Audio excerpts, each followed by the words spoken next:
बिस्मिल्लाहिर्रहमानिर्रहीम।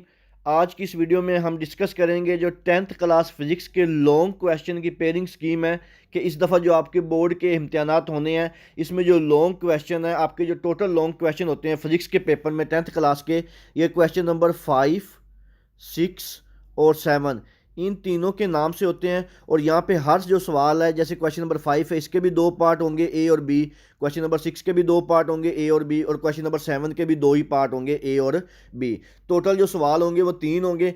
तीन में से आपने अपनी मर्जी से कोई से दो सवालों के जवाब देने होते हैं, लेकिन आपने एक बात यहाँ पे ज़हन में रखनी है कि आपने जो भी सवाल करना है उसी सवाल का ए और बी पार्ट आपने हल करना है। ऐसा नहीं करना है कि क्वेश्चन नंबर 5 से ए पार्ट काट लें, क्वेश्चन नंबर 6 से बी पार्ट काट लें। क्वेश्चन नंबर किसी भी क्वेश्चन का जो ए पार्ट होता है वो थ्योरी वाला सवाल होता है, जबकि बी पार्ट जो होता है वो न्यूमेरिकल का पार्ट होता है।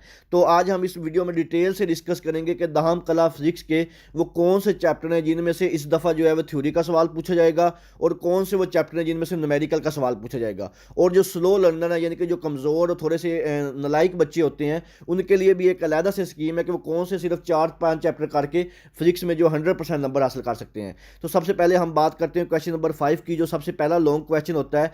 पहला तफसीली सवाल जिसमें बाब नंबर 10, 11 और 13 इनमें से सवाल पूछा जाता है। यानी कि जो आपका पहला लॉन्ग सवाल है, सवाल नंबर 5, ये आपका बाब नंबर जो है चैप्टर नंबर 10, 11 और 13 इन तीनों चैप्टर को मिला के बनाया जाएगा।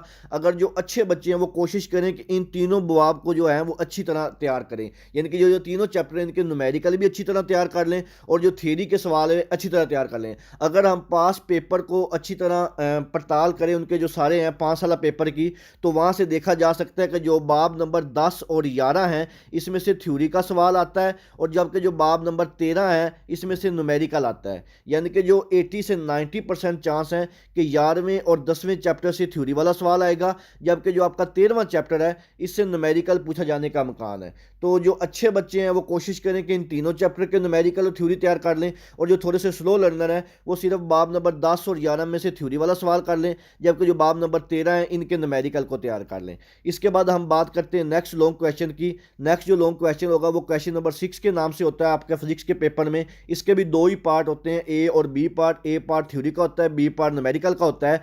तो जो सवाल नंबर 6 है ये वाला जो आपकी इसकी जो पेयरिंग है, ये आपका नंबर चैप्टर नंबर 12, 15 और 16 इन तीन चैप्टर को मिला के बनाया जाएगा। जो अच्छे बच्चे हैं वो कोशिश करें कि इन तीनों जो चैप्टर हैं उनको अच्छी तरह तैयार करें, जबकि जो ज़्यादातर अगर हम पास पेपर की पड़ताल करें वहाँ से अगर इसको रिव्यू देखें तो वहाँ पे जो आपका चैप्टर नंबर 15 और 16 है इसमें से थ्योरी वाला सवाल आने के चांसेस हैं, जबकि जो बाब नंबर 12 है इसमें से न्यूमेरिकल के पूछे के चांसेस हैं। यानी कि बाब नंबर 15 और 16 में 80 से 90% चांसेस यही हैं कि आपका जो इन चैप्टर में से जो है वो थ्योरी वाला सवाल पूछा जाएगा, जबकि जो बाब नंबर 12 है इसमें से भी 80 से 90% चांसेस यही हैं कि इसमें से जो आपका है वो न्यूमेरिकल पूछा जाएगा। तो आप बाब नंबर 15 और 16 के थ्योरी वाले सवाल कर लें, जबकि जो बाब नंबर 12 है इसके सिर्फ न्यूमेरिकल और जो मिसालें वगैरह हैं उनको अच्छी तरह प्रिपेयर कर लें। इसके बाद नेक्स्ट जो आपका लॉन्ग क्वेश्चन होता है, last long question, question number 7 के नाम से। ये जो इसके भी दो ही पार्ट होते हैं, ए और बी पार्ट। ये दो चैप्टर, चैप्टर नंबर 14 और 18, इन दोनों को मिला के बनाया जाता है। ये एक ओपन पेयर है, यानी कि इसमें कोई हम कन्फर्म नहीं 100% कह सकते कि चैप्टर नंबर 14 से थ्योरी आनी है, 18 से न्यूमेरिकल आना, या 18 से थ्योरी का सवाल आना, 14 से न्यूमेरिकल आना है। जिसमें किसी भी चैप्टर से थ्योरी या न्यूमेरिकल का सवाल पूछा जाएगा, यानी कि 100% नहीं है कि इसी चैप्टर में से थ्योरी का सवाल आएगा, इसी में से न्यूमेरिकल आएगा। जबकि मैं एक जो पास पेपर का एनालिसिस है उसके मुताबिक अगर हम बात करें तो आपका जो बाब नंबर 14 है इसमें ज़्यादातर जो है वो थ्योरी वाला सवाल पूछा जाता है, जबकि बाब नंबर 18 में से तकरीबन 90 से 95% जो है वो न्यूमेरिकल का सवाल ही आता है। तो जो थोड़े स्लो लर्नर बच्चे हैं, कमज़ोर हैं, वो चैप्टर नंबर 14 के अच्छी तरह से कर लें थ्योरी वाले सवाल, और जो चैप्टर नंबर 18 है इनके अच्छी तरह से न्यूमेरिकल तैयार कर लें, तो आपके जो ये लॉन्ग क्वेश्चन है इंशाल्लाह ताला इसके मुताबिक कंप्लीट हो जाएंगे। इसके बाद जो थोड़े मजीद स्लो लर्नर बच्चे होते हैं वो बाब नंबर 16, 10 और 18 में से इन तीन चैप्टर के सिर्फ थ्योरी वाला सवाल कर लें, जबकि जो बाब नंबर 12, 13 और 14 हैं इनके जो न्यूमेरिकल हैं इनको अच्छी तरह अगर वो कर लें तो इंशाल्लाह ताला वो 90 से 95% जो नंबर है फिजिक्स के पेपर में आसानी आसानी से हासिल कर सकते हैं। जबकि रिमेनिंग जो चैप्टर है इनके सिर्फ MCQ और शॉर्ट क्वेश्चन कर लें तो आप इंशाल्लाह ताला 100% जो पेपर है वो अटैम्प्ट कर सकेंगे।